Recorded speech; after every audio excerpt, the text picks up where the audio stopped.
दङ्गौरा सखिया नृत्य। दङ्गौरा सखिया नृत्य नेपालका थारू चौधरी जाति अन्तर्गत दङ्गौरा जातिमा अति प्रचलित लोक नृत्य हो। यो नृत्य दशैं, दशहरा र माघी पर्वको अवसरमा नाचिन्छ। प्रस्तुत हुन लागेको नृत्य विशेष गरी दशैंको दिनमा नाचिने नृत्य हो।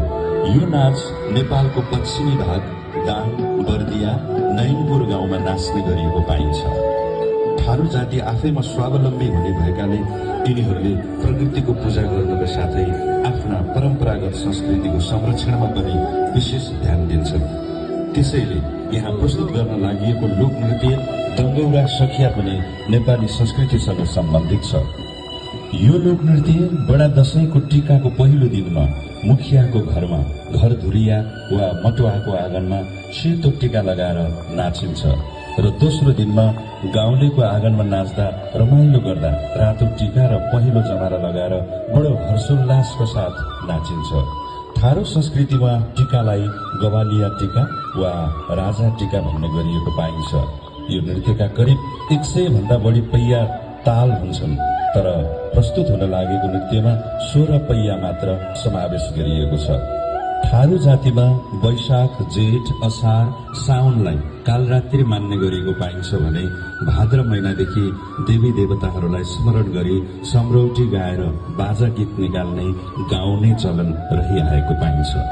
परापूर्व कालमा दशहरा गीत गाउँदा बजाउँदा जहाँसम्म मन्दरा, मादल र मजिराको मुजरा ताल पुग्छ त्यहाँ अन्न बाली राम्रो हुने, किरा फटेङ्ग्रा नलाग्ने, भूत प्रेत नलाग्ने जनविश्वास रहिआएको थारू जातिमा पाइन्छ।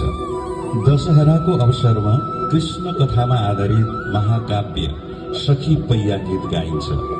पहिले पहिले दङ्गौरा सखिया लोकनृत्य गीत महिनाभरि नै नाच्ने गरिन्थ्यो भने हाल यो नृत्य दशैंको टीकाको दिनदेखि पूर्णिमासम्म मात्र नाचिन्छ।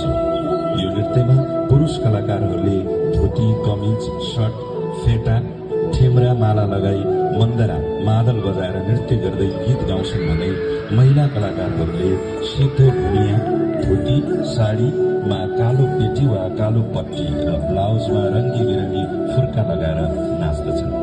श्रृङ्गारका लागि महिलाहरूले घाँटीमा हँसुली, पैसामाला, पोते, हातमा पट्टी र खुट्टामा कन्नी लगाएर मजिरा, मुजुरा बजाउँदै नारी र पुरुषहरू सामूहिक रूपमा लामबद्ध, गोलाकार र कुप्रो भएर हर्षोल्लासका साथ नाच्दछन्।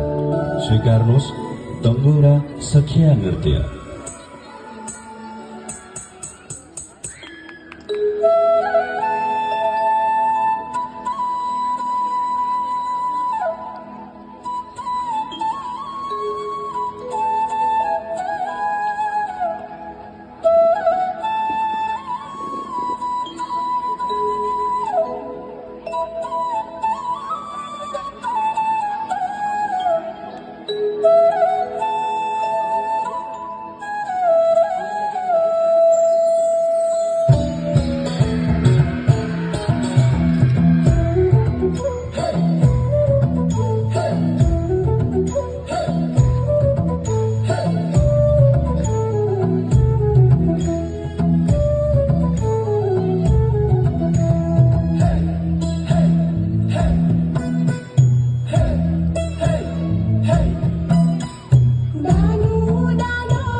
धन्यवाद नृत्य नम्बर 7 का प्रतियोगी विद्यार्थी भाइ बहिनीहरूलाई।